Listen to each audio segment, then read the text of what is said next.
Hello, everybody, and welcome to podcast number 144 of the Gordon and Charisse Show. We're so happy to be back with you to continue this discussion, this incredible brain discussion, where we're learning that the brain really can be trained to heal. And so with us, we have Mike Pinkston from Heart Matters, and we have Jen Fowler, Mike's boss, executive director. I don't know what we call Jen, but Jen is just essential to the whole thing too, right? She is everything. Well, last time we were talking about this, which I think is fantastic. We were talking about the results that you get.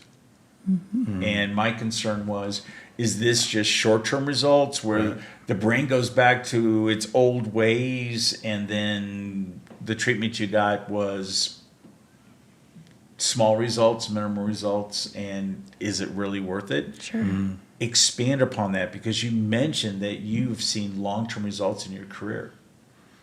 Yeah, and what I had just said, that Dr. Lubar, when he was at University of Tennessee, did longitudinal studies, and people 10 years later, 20 years later, who had training before, were still good, and that's been our experience. And we do a lot of things that a lot of people don't do, and part of it's just more work for us, but because we don't charge for it. But worth it.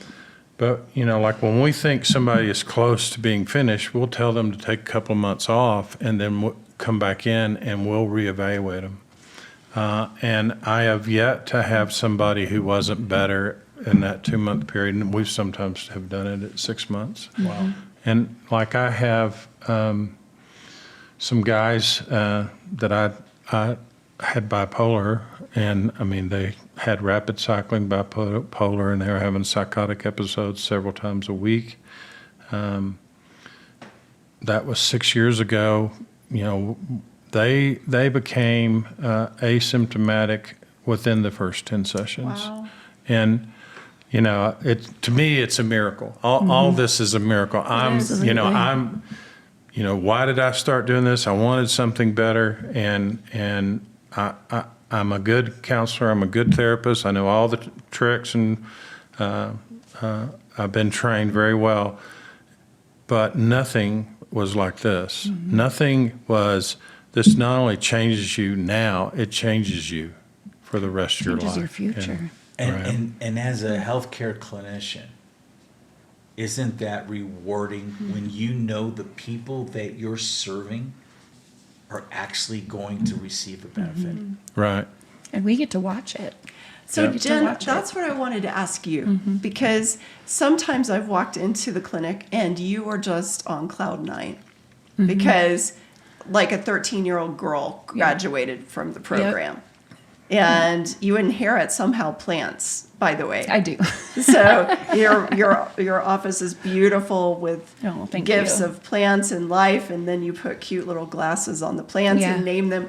But it's for the kids. The kids do it. The kids do it. Yeah. So explain that. Like, what have you seen with children and teenagers and neurofeedback? Because is it limited to adults, or do you see children? There's no limit. I see a lot of children. Well, there are some limits. Well, yes. And I want to say this because if people call in, they've got 5-year-olds, they need to wait. Right. Mm-hmm. They're just too squirmy. You have to be able to sit still. And that's the so limit. Usually the cutoff is about 8 years old. Yeah. We've had some youngers, but okay.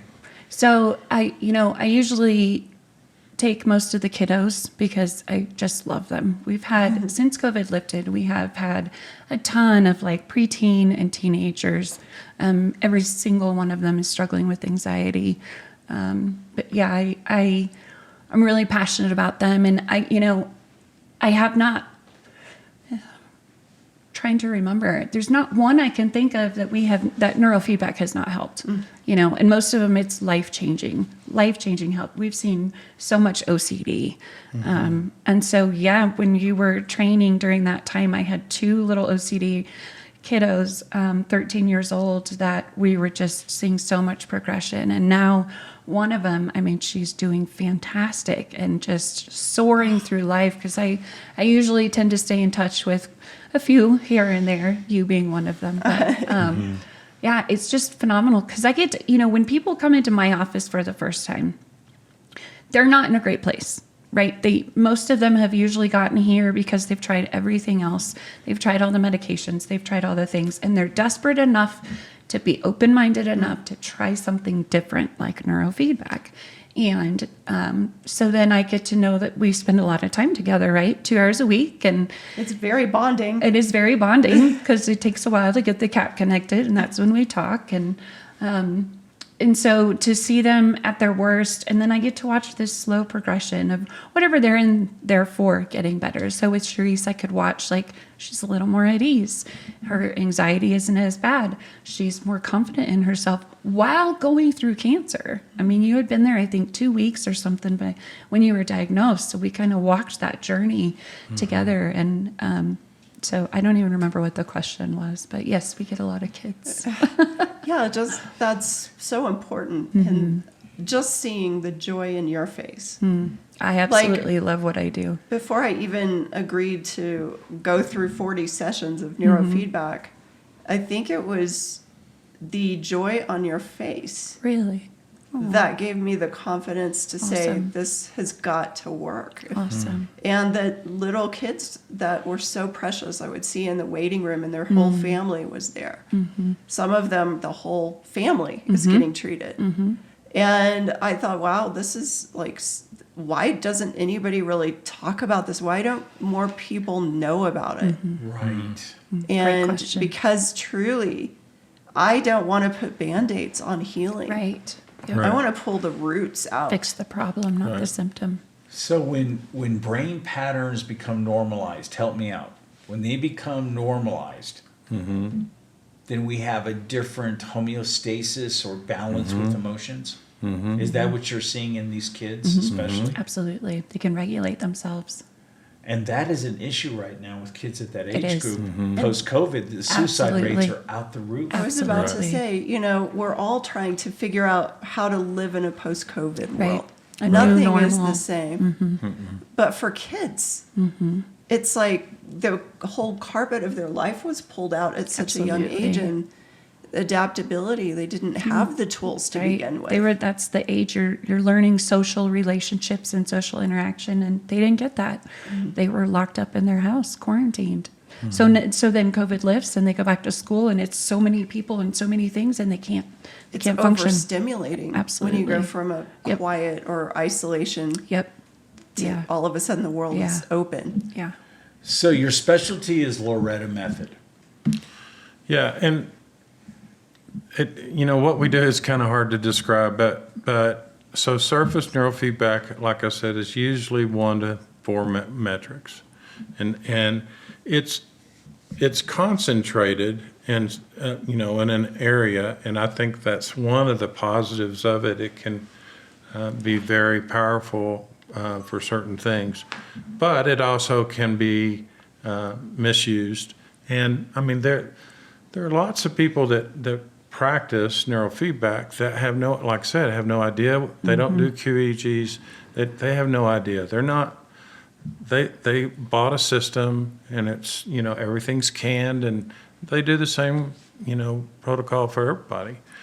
Ours is not like that, and there's different ways to try to describe it, but like we're whole cap training, so we're doing whole brain training. All right, we're training down in the brain, and we're training all around, and like I say, we're training hundreds and if not thousands of different metrics. So our training could also be called connectivity training or communication training, because we're training how the brain communicates within itself, whether it's clear or whether it's not even making a connection, and whether the timing is right, and the timing's off, that creates anxiety in people and hypervigilance, all these things. We see it, in the cues. But it's a lot more involved. I ended up in my assistant, Jen Hickman, who's Jen. the smartest girl, Absolutely. person, not girl. She is. Smartest person I've ever known. But we both did, neuroanatomy at Duke Medical School. And because you need to know what you're doing when you're doing what we're doing. Absolutely. Right. I do the people part. They do the scary brain part. You're the scientist. But Phenomenal. because we have learned and had great teachers and mentors in our field, and even though we're not a medical practice, we're treating psychological symptoms that may have some, medical additions to it, and we have great people to refer to for that. But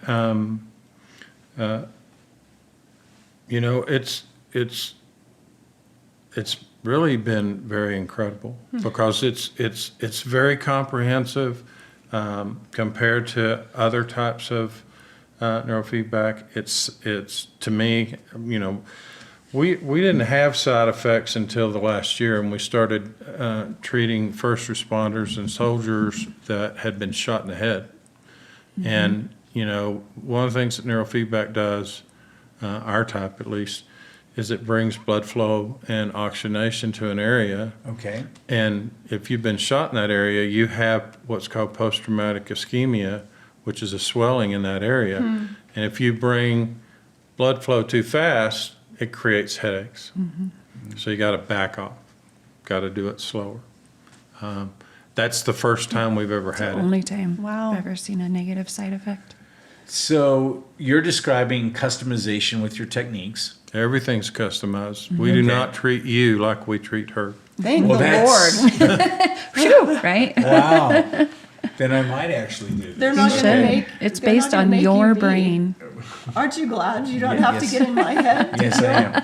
So with customization, one thing I've seen, for instance, in the nutritional field, on how the gut brain is similar to our brain, is that nutrition now has moved to functional medicine. Right. Okay.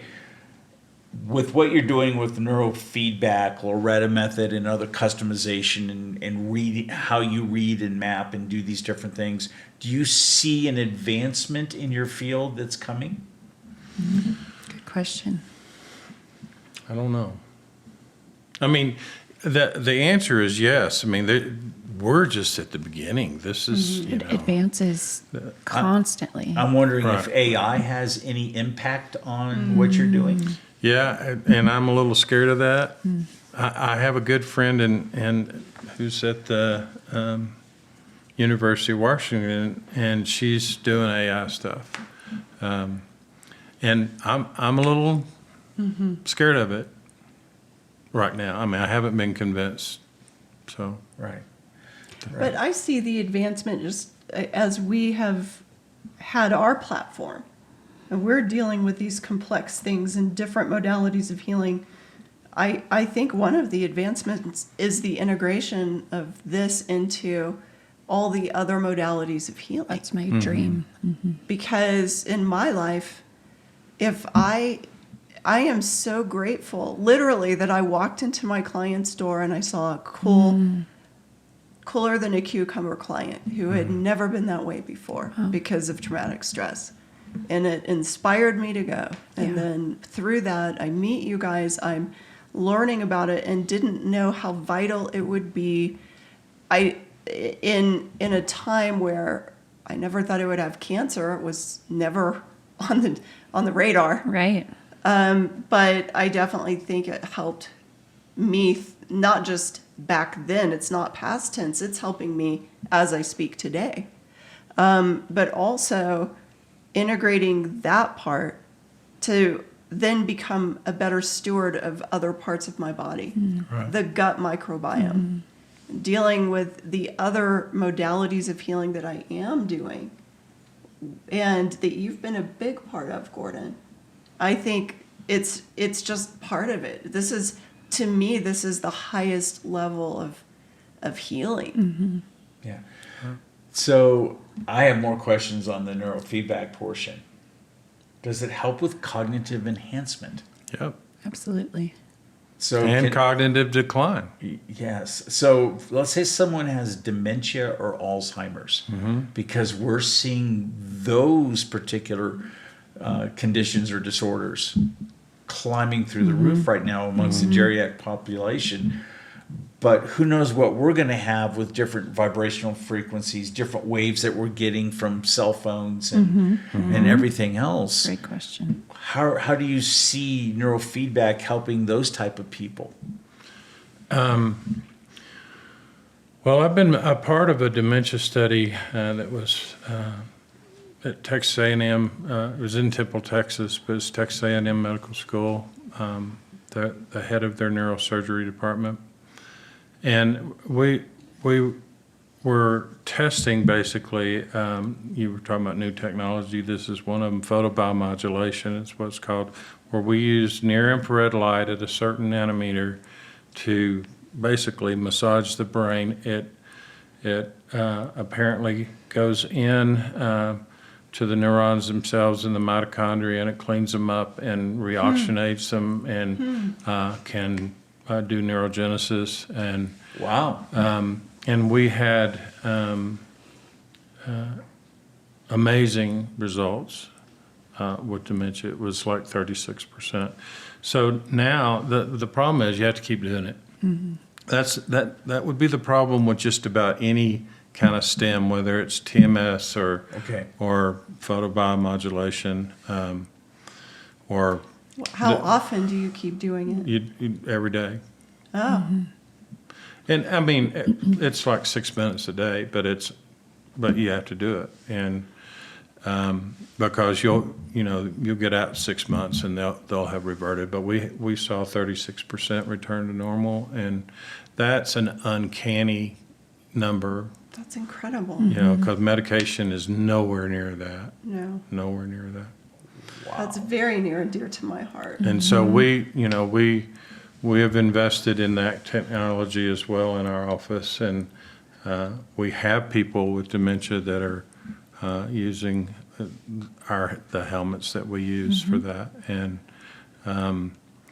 they're progressing. So when someone wants to try neurofeedback, do they go to the office or do you have a concierge service to go to them? Well, we actually are working with a person who is a concierge service, but it's a separate company, but I do all of her cues, and it's pretty good little thing going on there. Is she going only in Colorado Springs? Or Right now she is, but she has people in other states, and Okay. she's treating one person in India. I was going to say, can we take it to Costa Rica? You can. Well, that's why I asked the question. if you want to put the money into it, you certainly Yeah, can. It's not absolutely. cheap, but I would like Just to need the appeal to all of our listeners right now to pull our funds together and let's get this going. Get it? Yeah, Yeah. that would be amazing. I wanted to go back to your previous question too about results. That's one of the things that's amazing. I mean, if I was seeing you in counseling, I'd see you 3 or 4 years typically, and now I might see you 3 or 4 months, and between 1 and 3 or 4, there's this radical change that's taken place, and my statistics that I normally share with people, and it's actually changing now because we're seeing so many more complex cases. It's not just one thing, it's Right. 5 things, and they're all hard Severe. things. Yeah. But up until this past 6-8 months, about 70% of our patients did 30 sessions, and so that's 15 weeks. We train twice a week. And then another 20% were doing 40, and then another 10% were doing 50 or more, which is compared to traditional neurofeedback. They do 90 to Yeah, it's half the 150 time. type, Wow. and they still haven't gotten they can get some great results. They can stop seizures, and they can stop depression and anxiety with people. But it just takes longer, and it's not quite as comprehensive. And this is life changing for people. Wow. This is like the Mercedes-Benz of neurofeedback. It is. It is, as far as I'm concerned. The one thing I love is that he's always learning. So I've been with Heart Matters for almost 5 years, but things advance quickly, you know, in the neuroscience field. But he spends countless hours. I don't even know how many hours a week. You probably don't even know how many hours a week. No. Keeping up with the progression and the Yes. technology, and then implementing it learning, into what we you know. do. Yeah. I've It's not spent- like he learned it, Right. you know, 10 years ago, and we're still doing that. It's like we keep learning, we keep changing things, and then we keep seeing even more and more results, which is And what's so incredible. interesting to me, when as you learn and as we do the capping, and then we go through a certain number of sessions, say it's 10 if I remember correctly, and then we get to communicate again. We get to talk after the 10th session to talk about how things have progressed, and then Right. you show before and after. You Right. show it's so scientific that you have marked results. It's not like, I think I feel better. It's not like, his opinion either. It's, yeah. Right. It's like this part of your brain that was lit up red down this entire column, which means anxiety and addiction. It's now white. Right. Which is Which what we means want. it's normalized. Yeah. Yeah. And I'm like, how in the world? No, I mean, it went to a normal status. And then there were parts of my brain lit up blue, whatever, maybe it was hypervigilant activity happening. And those things went into the white zone on the mapping. And I've seen so many changes like that. But you know, thank you for explaining it on a kindergartner's level to me, because I do not understand what you understand, but you make it simplistic enough that I see the marked progress and I understand Yeah. what's happening to the degree that I'm supposed to understand it. Good. Yeah. Yeah. It's hard. I don't even fully understand the whole process, not nearly what he does and Jen does, but I always tell him, you got to dumb it down for me. Well, I have a few But more he does. questions here. Well, Okay. go for it. Why heart matters and not brain matters? Well, our company started in question. 2002, and that's its own little story, but of how we got the name Heart Matters. But basically, it was another one of my little spiritual ventures, and I was wondering what I was going to name, and Don Henley's song "Heart of the Matter" came on. And I went, Heart Matters. That's it, because that's what we're about. You know, one of the things I couldn't be more proud of is the people that work with me, whether they're counselors or our staff. I mean, we really do. You know what she was saying about this mom and her girls. We grab them Yes. and love them so effectively, and we do it every day. These people are just the top-notch people that do that. It's about so It's- much more than the brain. I felt Yeah. so loved. Good. Right. I still do. And we Because you it's not fake love. We love our people, and we love on our people. Yeah. Even if I wear these glasses, though, Even there Well, might be that's some him. conditions Oh, to no. this love. Well, love has a way of breaking barriers, and this is going to segue into my next question, because you mentioned your spiritual journey, and I know a lot of times in Christianity, when verses are take Sure. a look at verses Romans 12:1 and 2, renewal of the mind and transformation. Right. That's a part of our subject matter is transformation, Right. because we walk through it and there's evidence of it. Does neurofeedback also fit into renewal of the mind for someone who is so their heels are dug into scripture, or is it something that might seem a little alternative and people might have questions about? I want you to break down barriers so that people who are Christians. Is this only meant for? The answer is yes Okay. for both of those. Yes. So, Because I know a lot of times, even when I was a chiropractic physician, it would be like, well, you're doing this and this, and I think God just wants me to be over in this position, or I'm just going to listen to my MD because allopathic medication is the only way I should take this approach. Right. Yours is an alternative venture that's helping a lot of people, and it's knocking down the walls. right. Okay, that's the benefit I see. I think in my own my own walk, my spiritual walk and my faith. It was the ability to, in faith, walk into the office to say, I need help. And I don't know what to do. And I love God and I love the scripture, but I feel discombobulated, disconnected, and I don't want to be a victim of that stuff. Right. Right. I want to grow. I want to heal. And so I think it's an instrument that God has used to help quicken and accelerate the process of healing. Right. For me not to have to medicate it or have that secret glass of wine to sedate the anxiety feeling of, the angst. It's like I could decouple all the crutches that I didn't even realize I had subtle crutches. It wasn't even overtly big ones, Right. but it was subtle. Right. Now I still get stressed. We still Sure. have anxiety sometimes, That's but life. it's like there's a balance. There's a check and balance system now inside. And I know, okay, I go back to that space to re-regulate this.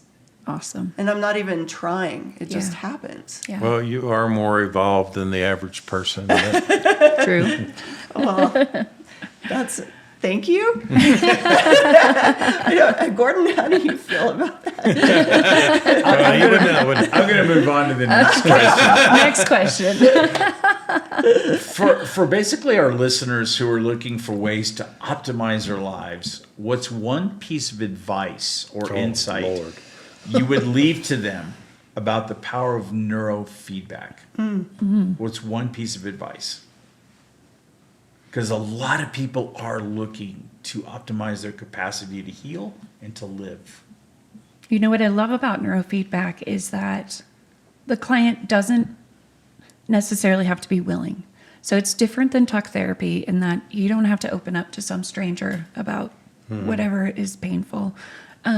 You only have to be willing enough to come sit with me twice a week and watch a movie. And Right. endure the capping. And endure the capping. So during the movie, you're watching something through your eyes that's affecting your brain. Correct. It's not the movie itself. Right. It's the mechanism of operant conditioning. You get a reward, and that is to see the picture clearly and hear it clearly. Okay. And your brain wants to do that, and you do. And it's partly why kids are so great at it. They're just watching the movie. They're not thinking about anything about going on with their brain. I get a lot of kids that, sorry to interrupt you, No, that's that good. they're like, this is whatever, mom's making me do this. They're there because their parents are making them, but they don't believe in it, especially teens. They're like, oh, whatever. And I just tell them, it's fine, just hang out with me. Let's watch a movie. You can watch whatever you want, whatever. And they have a snack afterwards, which all kids love snacks. All people love snacks. And then all of a sudden, like I have one right now and she's about 30 sessions in now. And it was that way for, the first 20 sessions. And she's like, whatever. Because I'd ask her, how are you feeling? I don't really feel anything different.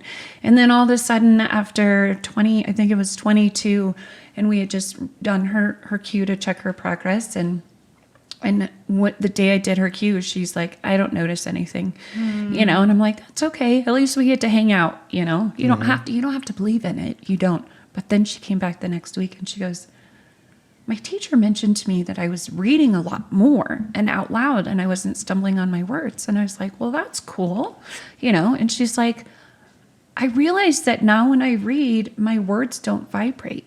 Her whole life, when she reads, the words would vibrate. Wow. And she said, it doesn't do that for everybody. I'm like, no, honey, that is not not what I see. But that's the coolness of neurofeedback, is that you just have to be willing to sit and stare at the screen, and your brain will do the rest. Like, what kind of a therapy is that, right? How It's cool the is best. that? Yeah, because with is. so many therapies, What- you've got to be willing to do something. You're right about What a that. body God's created Yes, that knows how to absolutely. heal on its own. Yes, And absolutely. how it responds by positive Yes. reinforcement. Nothing that is done in there is reinforcing the negative. Right. It's so that That's how it can works. go on so many dimensions of a conversation, but Right. we do work. Our brains are a reward basis. We work by that. It has helped me in my self-talk. Right. And part of the reason, it's interesting you say it the way you just said it. Part of the reason is it's a perfect feedback loop, and every other feedback loop we have in life is imperfect. It can be, a tone of voice that reminds us of a negative event in our life or whatever. And we don't, you're working with a counselor and maybe, I remember I had the wrong color shirt on for one of my clients. It was a red shirt. And it just triggered the heck out of her. Well, this doesn't do that. It doesn't require that kind of commitment, if you will. Right. So when you're undergoing the treatment, you're not having a recall or memory through this process of all the things that were traumatic. Some people do, but not many. It's a handful in Some the people 12 years. get a little triggered, but what I always tell people, or they just And it's feel usually the off. movie that they're watching, Yeah, and the movie's triggering That's true. them. Right? But a lot of times what's happening is or anxiety, they're like, I feel a little worse lately. And what I try to explain to them, or we do at the office, is that their patterns of thinking and coping are starting to normalize. They're starting to change.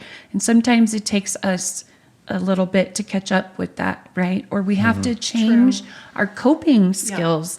Whereas, anxiety, I used to react one way, but now anxiety itself is changing. So now I have to find a new normal, a healthy normal, or a healthy way to react. Isn't it kind of like a brain cleanse where you're dealing Right. with getting rid of the toxins, Yeah, essentially? absolutely. Sort of, yeah. One other quick topic that I think we should discuss is how has this now segued into a recent nonprofit?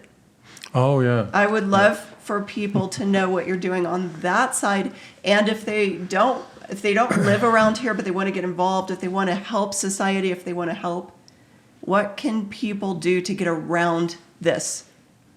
Do you want me to answer that? You can answer that. Well, I'm gonna let you answer that after I say this. Okay.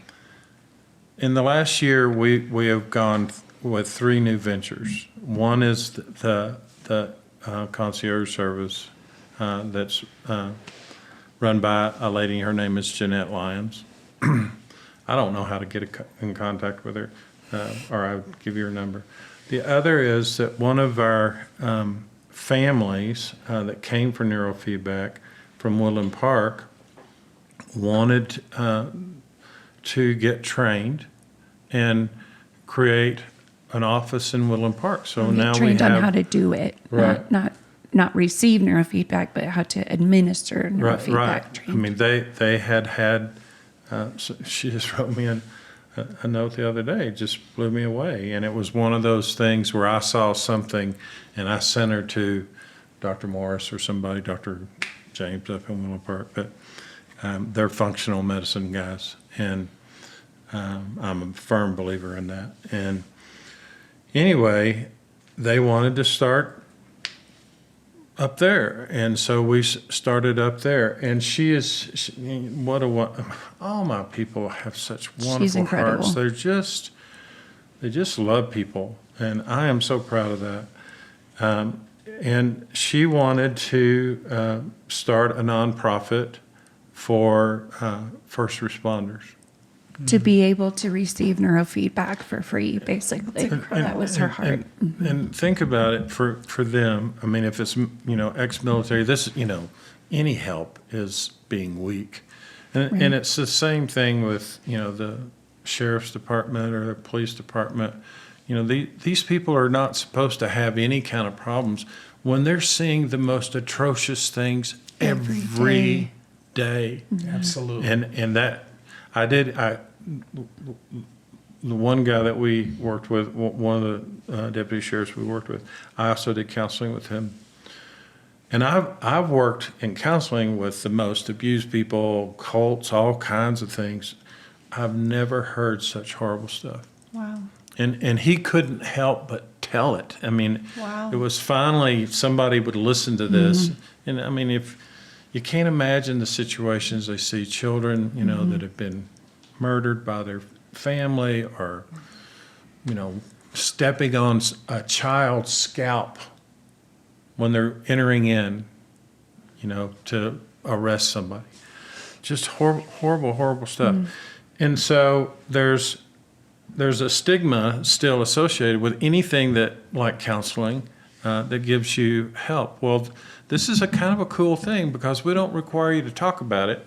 Yes. And you Yes. can if you want. It could be anonymous. And we try to create a safe environment, even if while you're capping, in the chair, while she's talking, you just start talking about personal things. You get to know each other. Everybody does. Yep. And so now you go. Okay. Well, that's a setup. So Earlier today, I go, what is that called?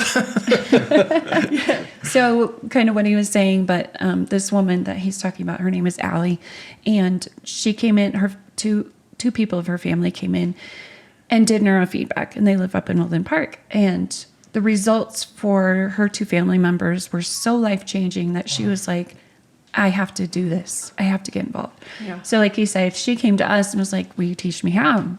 Absolutely, of course. But her heart from day one was to be able to find a way for neurofeedback to be cheaper, because it is. Insurance doesn't cover it yet, unfortunately, and we charge as little as we possibly can, but neurofeedback is expensive. The equipment is just, it's neuroscience, right?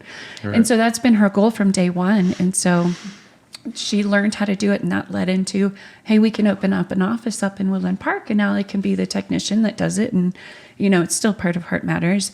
But Allie's heart to offer neurofeedback to people that A, couldn't afford it, and B, never would seek out help. She's got a huge heart for first responders. So she has been on a mission, and she has poured herself into this. I mean, I don't even know how many hours and hours of nonprofit paperwork.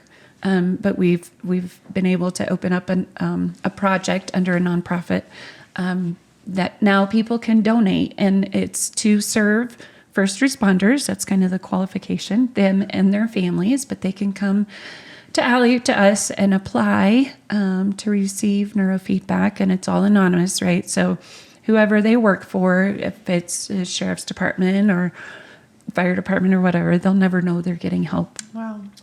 Which opens up a whole new door for them to receive it. But so we've gotten that started, and she's currently redoing our website so that you can, if you want to donate, you can go on the website and click the button and follow the link. And she's already got, we barely got the approval.